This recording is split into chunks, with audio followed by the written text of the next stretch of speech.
You're listening to the AfterBuzz TV network. Now, the largest new media platform on the web and your #1 source for after-show entertainment. Very good, Dean Johnson.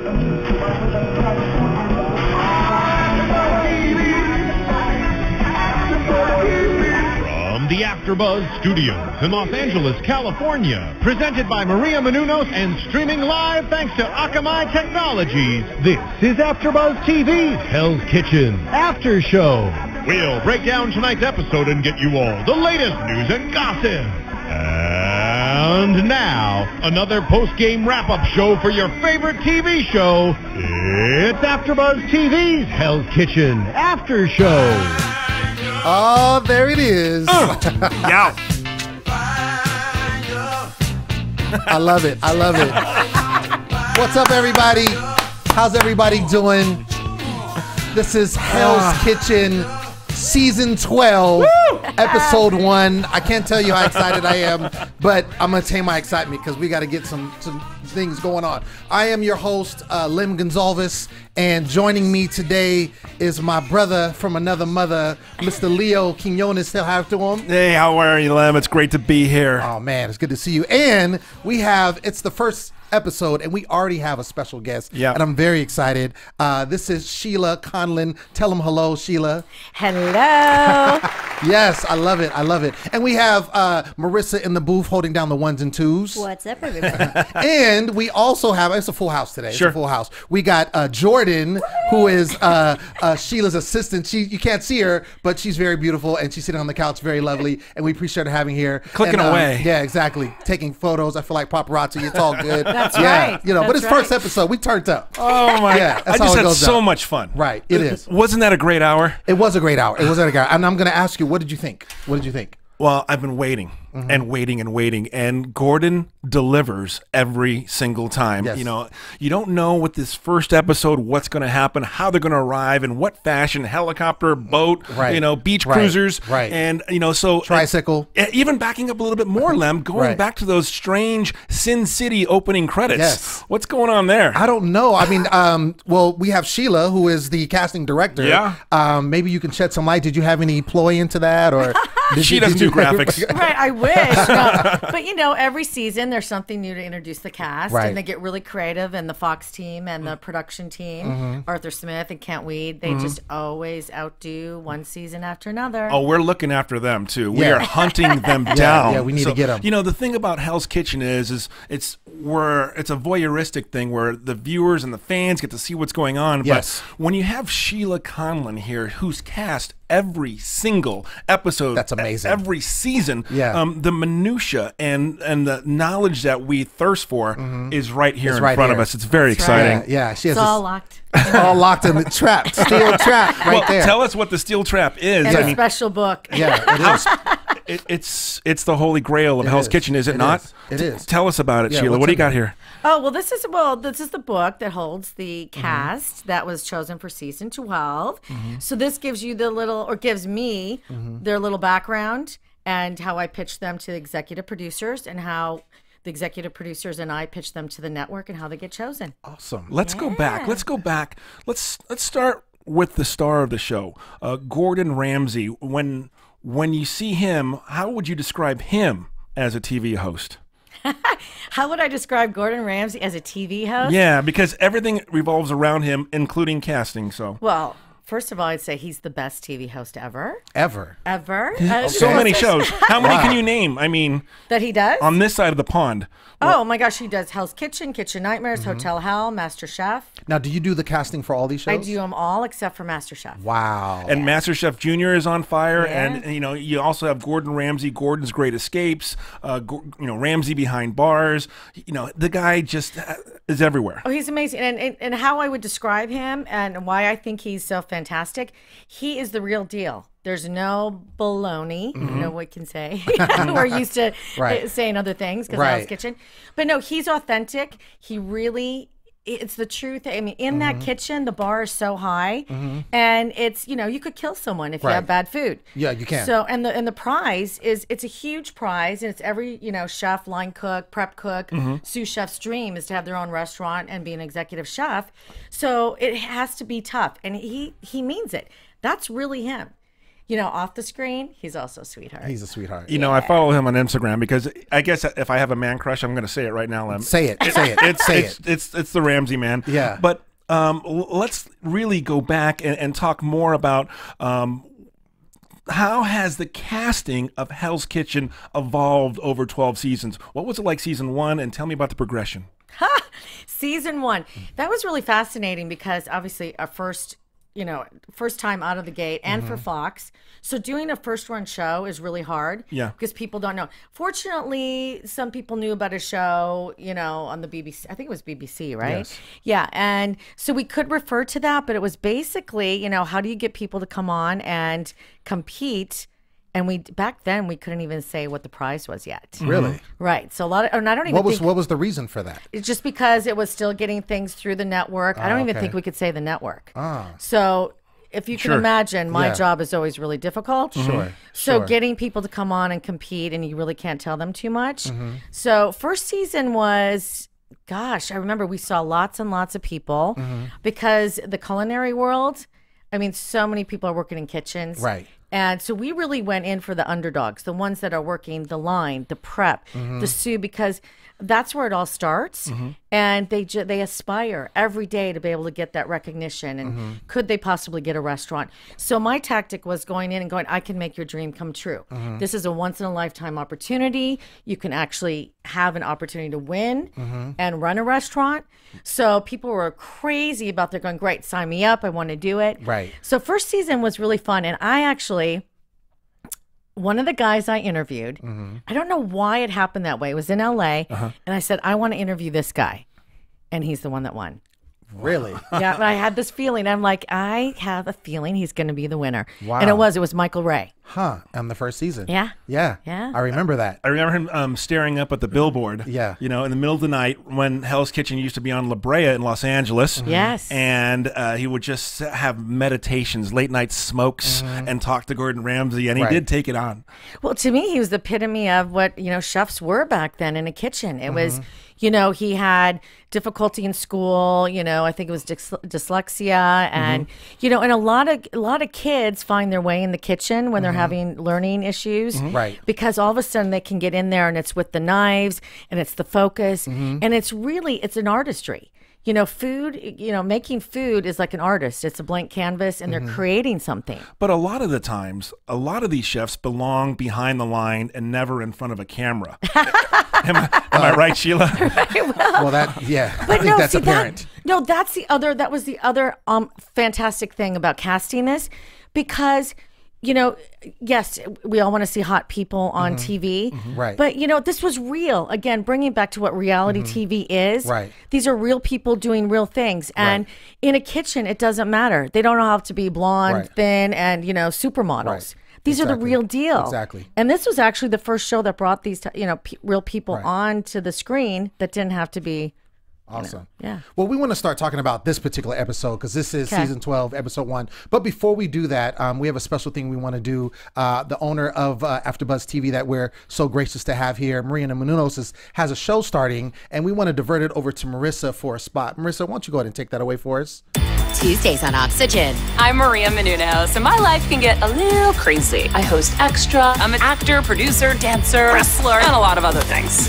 I live with Kevin, my boyfriend of 15 years. Do you really love me? I would say that I'm in serious like. And my parents. Yep. I just said I live with my parents. You drive me crazy. You drive me crazy. My parents want us to get married. You both love each other. Get married. Kevin and I don't. I am going to get married when I want to get married. I think I want kids. Kevin definitely doesn't want them now. This is being pushed on to us. And of course, my parents wanted them yesterday. This year, you gotta have it. And I have a house full of people counting on me financially. If I take my eye off the ball, everything can fall apart. It doesn't matter what anybody else thinks or wants us to do. It's what we want to do. Everyone thinks that they know what's best for me, but I'm really the only one. I have got to figure things out.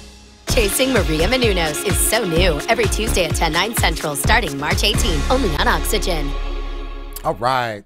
Make sure you watch that every Tuesday on Oxygen. We're excited for that. That's big. Yeah, it's going to be huge. I'm going to be glued to the TV to watch that out.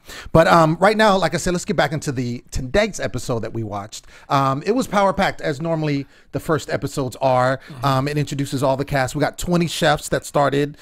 They came over in like the little limo bus type situation. I like DeMarco. He was like kind of the first one that stood out to me. He said he was like culinary Jesus. Hell yeah. Yeah, I thought that was interesting. Whenever somebody just catapults themselves onto a pedestal, right? You just kind of know, that something's up. You know that someone's going to pull out that card and it's just going to be splat. So yeah, excellent. Yeah.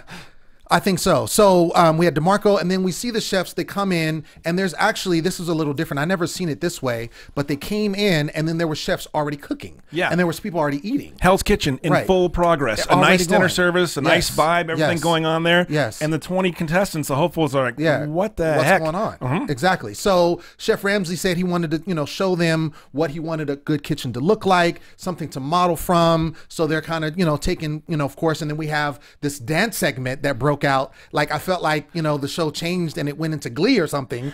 Cheesy Glee. Which right. Super cheesy Glee. But it was great. Extra cheesy Glee. It was great though because like everybody was doing is coordinated and like everybody kind of parted the ways like the Red Sea. Like I thought it was awesome. Yeah, because when you're dancing with nonstick pans, it's really awesome, Lem. I thought it was awesome. Yeah, I choreographed it. Did you choreograph that? I used to be a dancer. So casting director, choreographer. I thought so. I just think for this first episode, the hate was right up there, as you would see later on in the show. They just did not hold back at all. No, not at all. So there was some knockdown, drag them out kitchen fights, which is great. And that's what we love to see. But let's go back a little bit and talk about some of these signature dishes that actually introduced each chef. Sure. Some of them were, well, we're watching the episode, Lem and I and Sheila, and then Gaurav. Yeah. You're like, I like him. Yeah. He's my guy.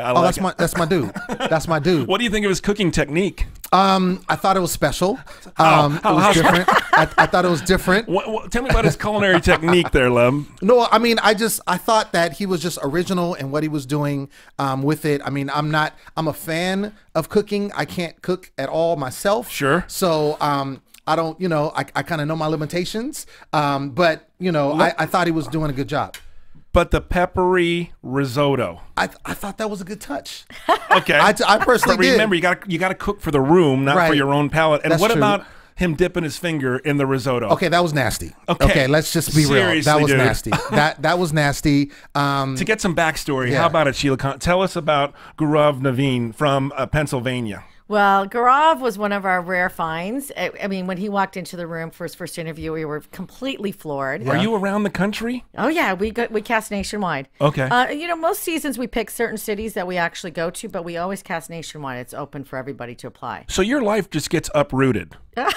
Pretty much. You travel, like ballpark estimate, how many cities are you traveling to cast Hell's Kitchen or Kitchen Nightmares? Well, I don't usually travel to all of them. I have casting teams that do, but I love the show so much, and this is so like one of my favorite things to do. So sometimes you'll catch me hitting one of the cities. Gotcha. But we also fly our finalists to LA, so we definitely meet them one-on-one. Okay. So when he walks into the room and you say he has a certain something, what is a certain something that he had that Well, the first thing is he, you didn't expect him to be so lively, and so he's very playful.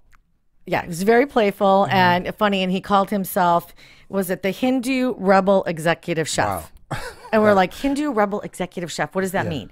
And, he, in his country, being a chef is looked down upon. So he fought his family, everybody against this. He wanted to cook.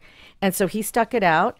Went to culinary school against his father's wishes, his mom, and he's doing his passion. So to me, that was a big, big thing because someone has to have that passion and will go at any length to do what they want to do. I have a question. Yes. Because going back to the signature dishes, Michael stood out to me for all the wrong reasons. And let's talk about those reasons, Lem. So he served boxed tortellini with canned tomatoes. What was he thinking? What are you doing? To to embarrass chef Right. by not rolling out your pasta and, Right. and caretaking over your ingredients and Right. opening up a can, to me was incredible. Yeah. Incredibly dumb. Right. And especially, didn't he talk himself up to Oh earlier yeah, in the episode? He most definitely did. He was from. He was the one from. Was he from New Jersey? New Jersey, yeah. New Jersey, yeah. Yeah. So he was the one, and then he was also the one that kind of had that little blurb with Chef Ramsay, Right, where he right. kind of said some things. He said an F-bomb Under his behind his breath? back. He Yeah, did. yeah, He yeah, did. He did. yeah. And of course, Chef Ramsay, I see him as somebody that doesn't miss anything. No. No, he doesn't. He doesn't miss anything. So, of course, he heard it. So he called him out and said, "What did you say?" And he didn't say anything. And so he kind of made him step back in line and just kind of checked him for a minute. So, Right. What's his story? Well, Michael, is a chef instructor. Which back in Mike New are we Jersey. talking about? I think it's Michael Aresta. Michael Aresta, Yeah. okay? Yeah, Jersey Shore. Jersey Shore. Yes. So chef instructor, I gotta remember. A chef instructor yeah. who uses This is- the pasta that you would get at the grocery store in the bag. Right, exactly. No way. And we tagged him as the great arguer because he argues about everything. He's ex-military. and ex-military, and he okay. also, very combative. And I would say combative, not in a bad way, but it's like he's the one that always has to have the last word.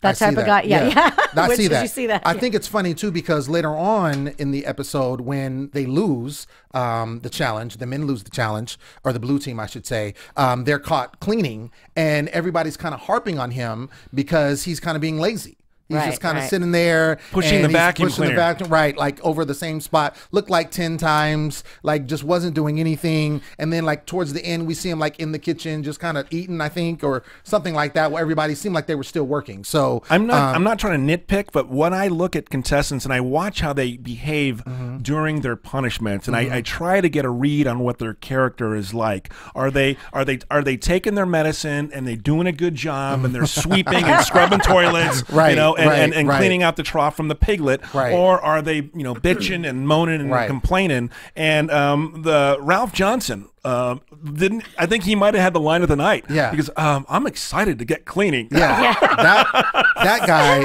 well, he's like 5'2". 5'2". Called him Little Pitbull. Little Pitbull, yep. He's having a big viewing party tonight Right. back east in Boston. We want to send him our best. So Yeah. thanks, Ralphie, for Ralph. watching. Hey.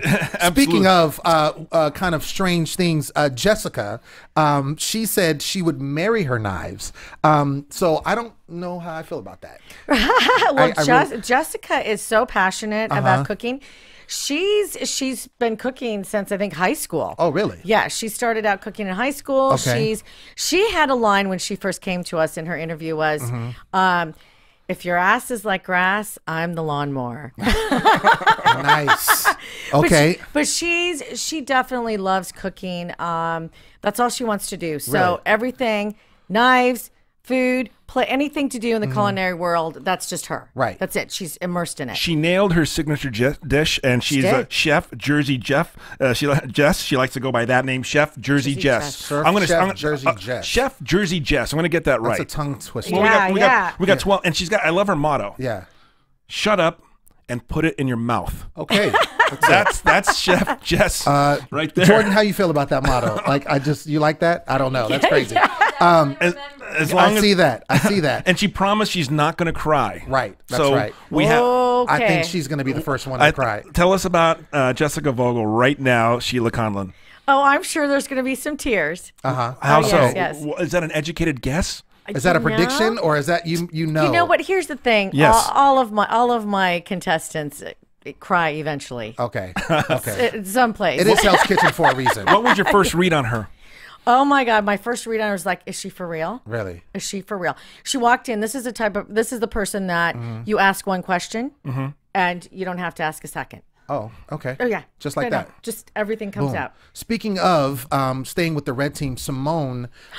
So I'm just gonna say I think she's gonna take the crazy card this season. I'm just, even before we even started the episode, when they were showing the previews of the season, yes. she just seemed like she was on another planet. Like She is like, are you amazing. serious? She said, she's a former dancer in Vegas. I understand. Yep. But she was saying teddy bear, like. Yeah, she Gordon. And then I believe she said something to the effect that she's going to envision him as a teddy bear when he's yelling at her. Right, that's what it was. Thereby nullifying the disciplinary action that Gordon is undertaking at the moment. I don't get it. She did say that in her interview, in her casting interviews. She used teddy bear in her interview. She did, because she said, because we always ask, how are you going to handle the heat when Chef Ramsay's yelling at you?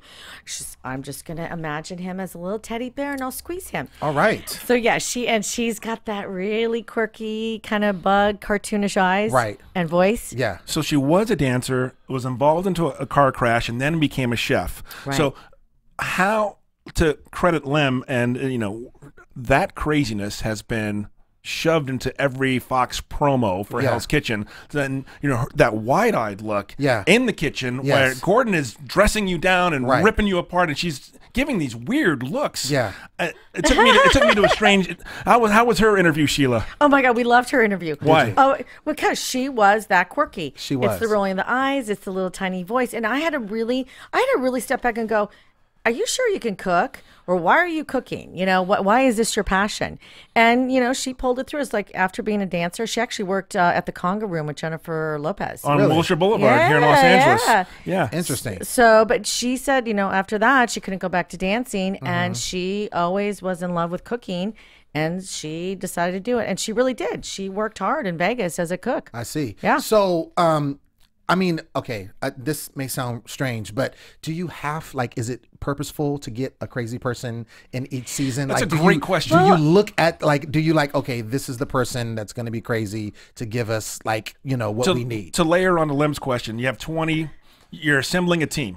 Right. And there has to be a different position for every player. Because this is TV. Tell us how you block it all together and get it down to the final 20. Well, okay, that's a good question, because it is an ensemble cast. Right. Okay, so at one point it's like, how are they going to, what buttons are going to be pushed by each other, and how do you put these guys together? And it's a competition, number one. Right. So who's going to compete with each other? And it's cooking, so they have to work as a team. So it's a really difficult dynamic. Right. But I don't cast for, you're going to be the crazy one, you're going to be the crier, Jordan's going to be the bitch. Sorry, Jordan. I don't do that, because I cast with, someone has to have all facets, every emotion, like we all do. Okay. There's a time when you're going to cry. There's a time when you're going to lose your temper. I cry every night. That's right. Right. See? And so I have to make sure. We're going to get into that later. So it has to be that someone has that wide range of emotions, and that I know when they can come out, because there's so many things that happen within the show. Right. I don't want just a one note. My producers, Arthur and Kent, don't want a one note. Like, every time you're only going to be the one that cries. You're the only one that's going to, talk back to Chef Ramsay. Right. No, it's got to happen from everybody. So it's hard for me to say.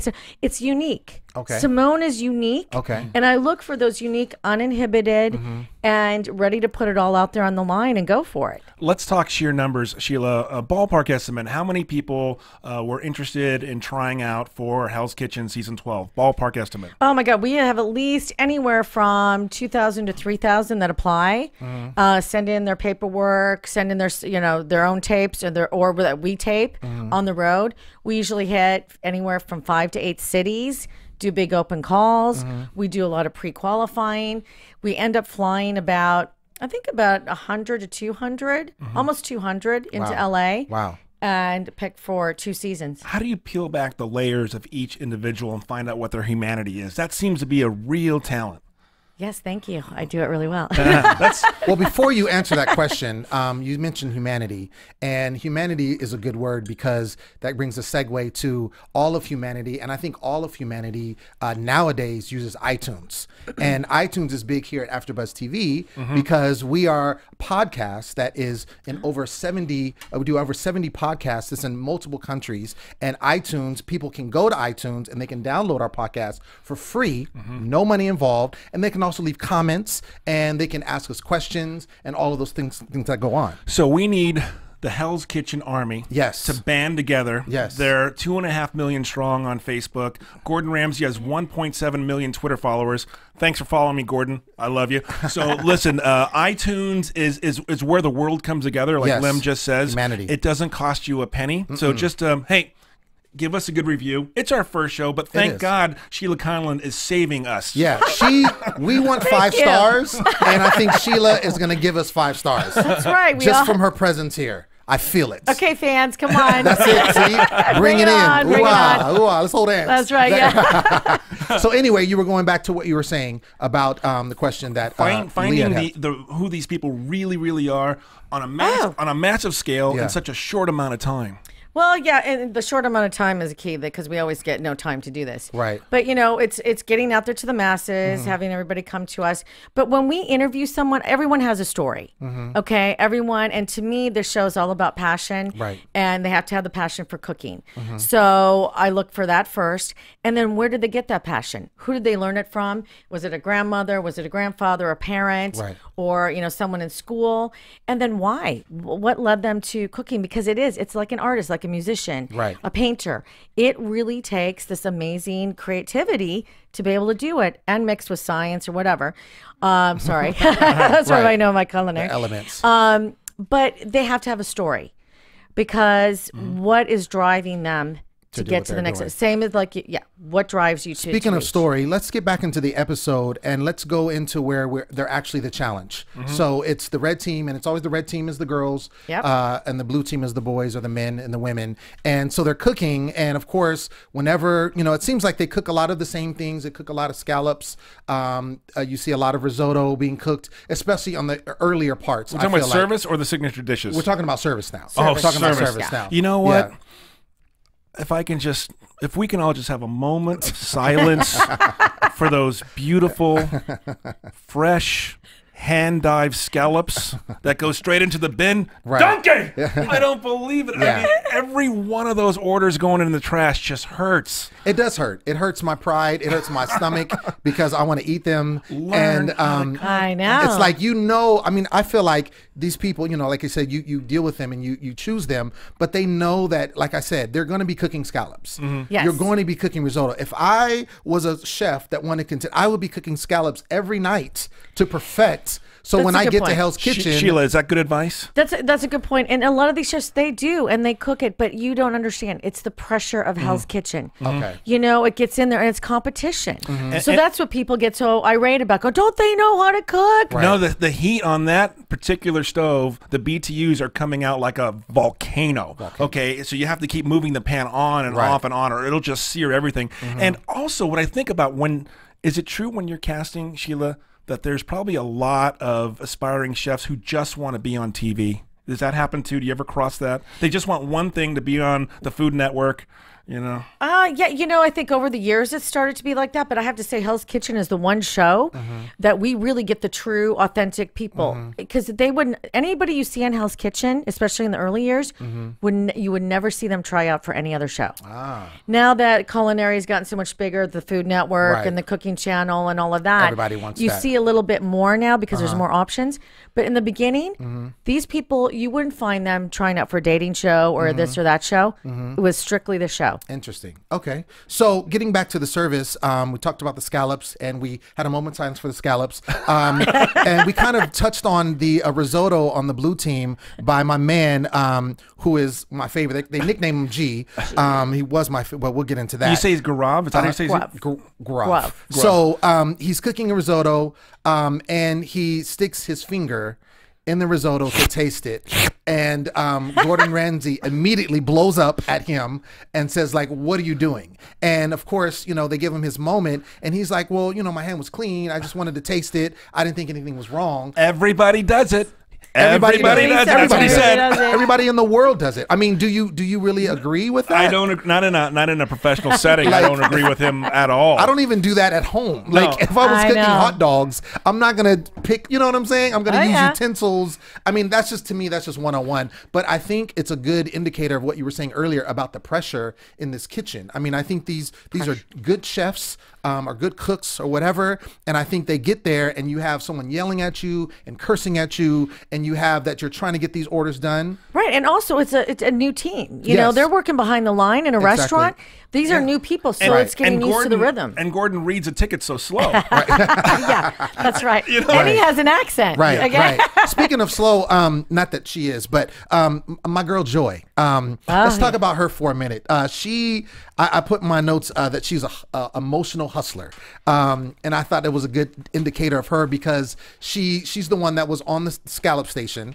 and she was cooking and she was waiting on Sandra, I believe it was, Sandra, on the other side, and she had to tie with her, but Sandra wasn't really communicating well, right? So she's getting all frazzled and frustrated to the point where she starts crying in the kitchen. I think that was the first crying we saw, right? I was just so happy she wasn't carrying a sharp knife at that point, because it looked maniacal, right? And we'd love to hear the backstory on Joy. Sheila, take it away. Okay, well, Joy's motto was, "I can hold my own." Okay, but when she came to the audition, she had, she comes girly and pretty, bows in her hair, full makeup, and she prides herself on that.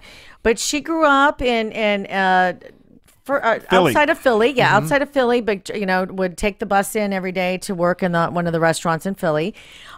She's tough, but she's also very emotional, very passionate, but she's also very egotistical. It's like, this is her thing. It's got to be her way. I see. And she does her own. I mean, she's not used to other people working around her. Right. So this is hard for her. It was a gutsy intro dish that she did. It was a chilled corn soup, and Gordon said it tasted like runny, cold scrambled eggs with someone's vomit at the bottom. It looked like that, though, yeah, to me. I mean, a chilled corn soup. Yeah. Out of 100 people. Okay, 100 people, thank you all for coming. How many of you want chilled corn soup? Raise your hands. Right. Donut, zero, nada, goose eggs. Right. So that was a bad call to begin with. That was a bad call. That was a bad call. But I will say that in the future episodes, and we're not in predictions yet, but I do kind of see her being somebody that is a fighter. Yes. Those times. And No. there's always... No. She's a meltdowner. You think so? She's an imploder. You think so? Yeah. I give her 4 or 5 episodes tops. I think Joy's got a lot of fight in her. I think she has some fight. She does, and she's in this to win it. She is. I think, and the reason why I say that is because I think when people are that passionate, they don't, you know what I'm saying? And again, we're talking about how this is Hell's Kitchen. This is very intimidating. These people come from, small, kitchens, or some of them don't even work on the line. Some of them are home cooks or what have you. Mostly, there are criteria is they have to work on a line. Okay, they do have to work on a line. Okay. Yeah. I thought I saw like personal chefs or something before. We should definitely chefs, we should run through some of these, these 20 chefs, because we have this unique insight from Sheila here. So, okay, let's talk about Beth Taylor from Louisiana, 43. She's a line cook. Tell us about Beth. Is there something that sticks out in your mind when you think of Beth Taylor? Yeah, Beth, when she came to the interview, it didn't take her long. I mean, she came on strong. She was like, I want to be the head biatch in the kitchen. I'm going to run it. She's been cooking since she was like 14. And that's the connection she had with her father. And then her father passed away. It was very special. He passed away. And from the money that was left over, from his death, she was able to go to culinary school. So it's a very close connection for her. All right. Also, let's go to Whittier, California. That's about 30 minutes outside of Los Angeles. Bev Lazo Gonzalez. She works as a food truck chef, and she killed it on her introductory tacos. Gordon loved it. What's your read on Bev? Well, Bev, we called the tattooed Mexipino. Love it. Mexipino. A Mexipino, because she's Mexican and Filipino. And she, she says that herself as well. Right. She cooked for her own. She cooked at her own 14th birthday party. So again, another one that's had this since really young, a huge passion for doing this. She would drive all the way from Whittier into LA every day, which is a long drive, to cook. Wow. What about Keisha from Mississippi? I mean, she comes from a town, Carthage, Mississippi, literally, ready for Lem, 5,075 people from her town. That's all. She's got that thick Southern drawl. I like her. Yeah. She's one I would say on the red team, she's my favorite. Okay. She's my favorite. She is adorable. When I heard that accent and just how she talked, we call her the powerhouse because she is, but she's a fighter too. I mean, she saved up her money to go to culinary school, and then times got tough in the family. She had to quit, and so she couldn't finish. So this is a person, and she's worked in kitchens, but always got made fun of because she was a girl, because it's more the the man's world down in her little town. And this one is a fighter. She is a fighter. I see. That's why I like her. All right. What about from here, Woodland Hills, which is about 30 minutes north of Los Angeles, Melanie Finch. Melanie, she's our little, what did we call her? Big things come in small packages. Yes, yes. So she worked at the Ritz-Carlton. Oh, really? So she was working as a line cook. And again, she got her passion from her father. Her father was a chef. Oh, wow. But then I think her father came out of the picture and she went on to culinary school and make it on her own. So that was another interesting thing. Anything you'd like to tell us about Melanie in an upcoming episode, Sheila? I cannot. You can break it right. Cannot. It was already on TV. They already showed it in the promo for next week. Oh, okay. Well, you tell me, Leo. No, I don't want. I want. They're not going to fire you. They'll fire me. Yeah. So like, I can't say. I'm not saying. Nope. Well, it looked to me in this promo that there was an injury not in the kitchen, and Lem and I we keyed on it right away. Wait, that's a non-kitchen injury. Right. There was a lot of blood, and of course the medics are always at the ready on the Hell's Kitchen set, and it might be Melanie Finch, and we hope she's all right. Yeah.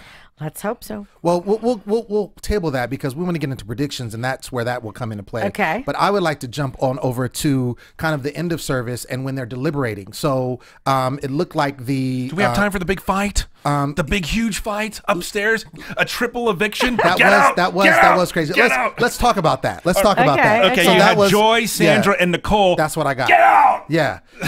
So they're upstairs, right? And you have them both bickering, and I think it's funny because you have, I think it was Sandra was the one that was really like, she was very vocal about, she was upset because she felt like she shouldn't have been thrown out. She felt like she was doing her job. Even, during the time of deliberation, she was fighting from the core. Right. So, and I don't know if we've even talked about her, but her background, I know we talked about like where they were from, like when we were watching the episode. Yeah. So she's from Queens. Yep. She seems like she's a tough person. Is that, is she that what is. you... She's tough. Her nickname is Cookie, but as Cookie. Ah. Yeah, okay, yeah. And she works with the boys. I mean, that's where she comes from. Was she sweet as pie when she met you, though? No, she was just as you see her on TV. She was like, this is who I am, and this is what I'm going to do, and I'm going to win this show. Wow. There it is. I can see that happening. Yeah. So so it's Nicole, Sandra, Joy. They're going at it. Yep. And then they kind of gang up. I think Sandra, Joy, and Nicole kind of gang up on Sandra, and she's kind of fighting the both of them because I think of where they were placed, in the cooking portion of it. But I personally think Sandra won, if we want to say who won the fight, because I think she was the most vocal. She kind of overpowered them in a sense. Right. And I kind of see her being kind of that person, that dominant person that wants to say her piece, kind of in the upcoming episodes. Well, this is what I saw, and I'm trying to recall in other seasons. It's the first time someone played a little dirty. Maybe not the first time. I was going to say the first time. No, maybe I know. So early in the game. I think so. That's what. Because there was some mudslinging really early. She was like, okay, you girls are going to do this to me. Right. I'll show you, and she purposely held back on calling out her risotto. And Chef does not miss a trick because, ballpark, I think there's at least 72 cameras catching all the angles. 72 cameras on the set of Hell's Kitchen. There's a mirror wall in Hell's Kitchen. On the other side of the wall, it's like a detective interrogation room, and the cameras are on every single chef, and they have teams of people keying in on certain conversations. So Gordon isn't going to miss anything. No, of course not. Chefs that are going to be on Hell's Kitchen in the future, you're being recorded. It's a PSA for you guys. Please pay attention so you know what you're getting into. In the dorms, keep it together. You know what I mean? Have all your body parts in your pajamas, please. Well, I think too. I'm speaking of the dorms. Every season I see that's kind of where they let their guard down, and there's obviously cameras in the dorms that's catching everything. Sure. And I'm sure Gordon Ramsay even looks at that, as far as when he's looking to deliberate. So, but I think they need a moment of kind of recoup, from being in the kitchen, kind of dealing with everything that they're going to. So that's where they do it. But then at the same time, it still kind of backfires on them. Well, what about the nomination ceremony? We had Grav, DeMarco for the blue team, Nicole and Sandra for the red team. Yes. I have to say I'm 0 for 1, bro, off the bat. I am too. I mean, first of all, do you agree with the nominations? We'll start with there. Yeah. Do you agree with who was nominated? Yeah, I do. I think that I believe Nicole was dead on because when she threw up her hands and said, I'm done. I'm like, wow, you know what? There's no fight in her. She's not even a dead fish. She's just limp. And I was like, she's done. But yeah, the 4 that I picked, yeah, I think they were very, very right on the money. There could have been 1 or 2 other chefs because it just seemed like utter chaos. No, it and was. Gordon Ramsay said, and I quote, "This is the worst opening night in Hell's Kitchen history." Okay, but speaking of that, doesn't he say that like every single season? I don't remember that. I could have sworn like he kind of says that. Back me up, Sheila. We've probably heard it before. I'm sorry, I'm going to say, because I feel like I hear that every single season. How can he be wrong, though? I mean, he can say it was worse in season 8, 9, and 7. You know, it's like, this is the worst. It just seemed that there was no camaraderie. There was no teamwork. It was pretty chaotic. Yeah. It was I could say that. Yes, for a first service, it was. Yeah. It seemed like everyone was out for themselves. They were kind of poor renegades. Lobsters. Yeah, that lobster. Can we have one more sign for the lobster, too? I know. That was just like, that was sad. But I will say, Joy, I thought she was going to pull it out. When he gave her, she said, I was going to fire it in 45. He's like, give it to her. Go ahead, you do it. And he timed her. That was awesome. He timed her, and she was working it. She was flipping around. She even looked on her own watch. She should have left it alone. Like she should have. She shouldn't have opened her mouth. But that's why, again, I think she's going to be a fighter because that scene alone was huge because she stood up to him. She did it, even though it still was raw and it didn't work out to her favor. But I think the fact she even attempted it and thought she could do it, I think just speaks volumes. So about stupidity? No. I'm not going to say no. Tenacity. I mean, you're the other ITY word. You're going to call out a Michelin star chef saying, "I'm going to cook lobster in 45. I'm going to show you." Where's the brains in that, Lem? Okay, well, I'm not saying she was very smart. Okay, I'm just now saying. But you know what? You can't have it both ways. Tenacity is not the same thing as being smart. I'm saying she's tenacious. Okay. You know what? She didn't back She's down. She's a tenacious dumbass. Keep going. Okay. We can say. Well, I'm just saying it like it is. I'm sorry. All right. Listen, my favorite part of the show is when the nomination ceremony, why do you think you should stay in Hell's Kitchen? And then they get to plead their case. And some people are well-spoken, not really good chefs. And tonight, I was certain in every fiber of my being that Nicole Rutz, the Staten Island girl, was going to get a one-way ticket back to the frozen tundra. Yeah. And you know what? Didn't work out that way. And I was with you. Like I said, I think we were saying the same thing. I thought only because, not only did she, she was horrible at service, but even at the beginning when it was a signature dishes, she had no enthusiasm. He was kind of like, "Is this how you are? You're boring." And but she's very intense. She's very intense. She's a slow.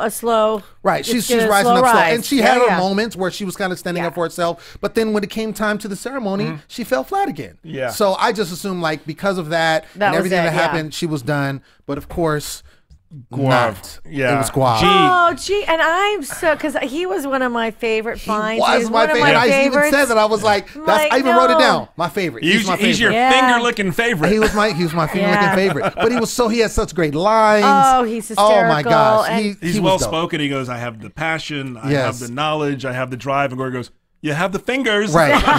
No, that was great. You know what I think is really, really cool? And Sheila, we can't thank you enough. If you can give us the grand prize winner of season 12 now, that would be so great. So, okay, you ready? Let's have it. Yeah, right. Here it goes. And the winner is... I tried. You know what? My son asks me that all the time. Mom, who won? Right. And I'm like, I don't know. I can't tell you. A great thing, the public doesn't know that the contestants have to sign, they're going to be slapped with a giant lawsuit if this secret ever gets out. It's like a lot of people don't even know that. It's like millions of dollars if you... Oh, I can imagine. You got to understand why. I mean, why would you want... Who would watch the show? If everybody knows what's going to happen. Exactly. It seems incredible to me when it can go out in a tweet or it can go out in an email. Right. The containment is right there. I don't want to know. Right. If you want to tell us, Sheila, I mean, I'm right here. I can always be bribed. Right. Well, I think we'll do that. We'll do that. But I think that does take us to a great thing that we have here, and when we actually do that, and it's called predictions. Okay, let's do some predictions. Yeah. And now, your AfterBuzz TV predictions. Oh my! I love it. So, Sheila, I'm going to start with you because Okay. you are a resident expert. I know that you are very tight-lipped. You've given us great information. And as my co-host Leo said, we do want to thank you for being here. Oh, you're but welcome. I do want to say whatever you feel led in your hearts Yes. that you can give us right now. It's a big heart. Prediction-wise, Yes. we would take it right now. Okay. I predict that Gordon Ramsay will eliminate one chef per week. How's that? There you go. that's awesome. There could be 2 one episode. Who knows? Oh, That's wow. probably all I could tell you. Okay. I'd All like right. to make Yeah, a yeah. prediction. Yeah, Okay. please. Sheila is going to let everyone on the Hell's Kitchen staff know that AfterBuzz TV is for real, and you're going to help us get the really cool guests on the show. Is that a good prediction? Who are the really cool guests? Who are you talking Well, about? some of the sous chefs, Andy would be great. Oh, Andy's adorable. She's Yes. amazing. The narrator, he's a cool guy. I forgot his name. Jason Thompson. Or Jason Thompson. Jason Thompson. Okay. Yeah, he'd be good. And then there's Arthur Smith and Kent Weed. Yeah, we'd love to get Arthur Smith, Kent Weed, the producers of the show. That would be awesome. Yeah. We can take a call in at 424-253-0405 from Gordon Ramsay anytime. I know. Gordon would be great too. That would we be could do awesome. that. Yes. Leo, Because why we're don't- gonna be here. Yeah, we will be here every single week, everybody. Okay. We'll be every week. But Leo, why don't you give us your predictions? Do you have any kind of, Well- about what's coming up? Let me go from low to high. Okay. I'll tell you now that I believe that Nicole Rutz, and what a fitting name, Okay. is going to be going first. Okay, because I'm not being First personal. meaning mean like the next. next. You mean next. The next She's episode. going first, meaning she's her head is in the chopping block. The Okay. guillotine is Okay, being okay, raised okay. as we speak. Okay, All right. And you want me to predict a winner of Hell's Kitchen? I think it's kind of How early about to say that. Top 3. So- Top 3. You could give top 3. Top 3. You know what? Because he works with kids, Anton Testino from New Jersey. He seems to be that chef who gives back and he knows philanthropy, and he seems to have his head on straight. Anton Testino, what are your thoughts about him? I think he's amazing. I love his voice. Oh, all right. Well, there's my guess right there, There's your Anton guess. Testino. As far as the women's team, again, I am going to have to go with from Whittier, food truck chef Bev Lazo Gonzalez. She's a seasoned, on the line. She knows how to work in tight spaces. When you're in a food truck, it is like a pressure cooker. And she's 42, so she's a veteran. And Gordon looks for leaders. And I guess age doesn't matter, but I'm looking at Bev for a possible winner for the red team. Interesting. Yeah. All right. Okay, how about you? Okay, my turn. So Yeah. I'm gonna say first off that I think my girl Joy is going to do well. How exactly did she become your girl? That's how I say it. Whenever I believe in somebody, they're my girl or my boy. So I think my girl Joy is going to last a long time. That's my prediction for her. I do agree with you on Nicole. I think she is next to go on the chopping block. Yeah. So I think she is going to go unless she does something miraculous. Like that learn to kinda cook? Leo. or just gets like an attitude, like, just kind of perks up. Like she just, Let's step it up a little bit, Lem. Gordon Ramsay has a restaurant in the Grove called the Fat Cow. Yes. It's where all the contestants ate today, the Yes. winning team. Yes. Let's say at the end of this thing, on the other side, whoever wins the most predictions or whatever gets lunch from the other host. I'm down with that. Fat there Cow, you go. the Fat Cow, you and me. I'm with that. Yeah. All And, right, and I'll take you and I'll pay. yeah, and you have, Yes. Yes. and you have to make sure Gordon cooks. Yes, Make sure Gordon's there to cook. I think that's awesome. So, guys, that's our time tonight. We want to thank you. We want to thank Sheila so much for being here. You were such a great guest. Sheila Conlin. Thank Yes, you. so 12 great. seasons of Yes. casting Hell's Kitchen, and she's Exactly. here right now. Exactly. 14. Wow. Right. Yeah, that's right. 13 and 14. I know. All right. Already- Already in we're the can. right. And also, I want to say that you have been so great to us, and the fans, you've really given them knowledge that they wouldn't really get anywhere else. Right. And we're going to be here for the entire season, We will giving be. away the good information. Right. Before we leave, Leo, where can they find you? You can follow me on Twitter. It's easy. At Movie Interview. It's at Movie Interview. Follow me there and be part of the conversation. Yes. And you can follow me at The Poet Saint all day, every day. That's What was on that? The Poet Saint. Atta baby. That's it. Ah. And that's Facebook, Instagram, and I'll tell you about that later. Okay. Facebook, Instagram, and Twitter all day, every day. But like I said, and Sheila, do you want to tell us where we can find you? Is there somewhere we can find you? Find me in Hell's Kitchen. Oh, yes. Get out! Piss off! I love it. You can find me at the Conlin Company in Culver City, and Word. it's theconlincompany.com. Right. And just check us out there. We're always casting. A lot of great shows coming up. All right. Thank you, guys. We appreciate it. You guys have a great night. From executive producers Maria Menounos, Kevin Undergaro, Phil Svitek, and the entire AfterBuzz TV staff, we would like to thank you for listening to the AfterBuzz TV network. To watch or listen to other after shows and post comments or questions, be sure to visit AfterBuzzTV.com. I'm Sir Richard Wentworth, and this has been a presentation of AfterBuzz TV. Buzz you later. The views expressed herein are those of the hosts only and do not necessarily reflect the views of AfterBuzz TV or its owners or principals. Thank you for watching AfterBuzz TV on YouTube. For more of your favorite after shows and interviews, subscribe to our channel here, and be sure to share your opinion on the episode in the comment section below here. We'd love to see what you guys are buzzing about. Thanks again. Buzz you later.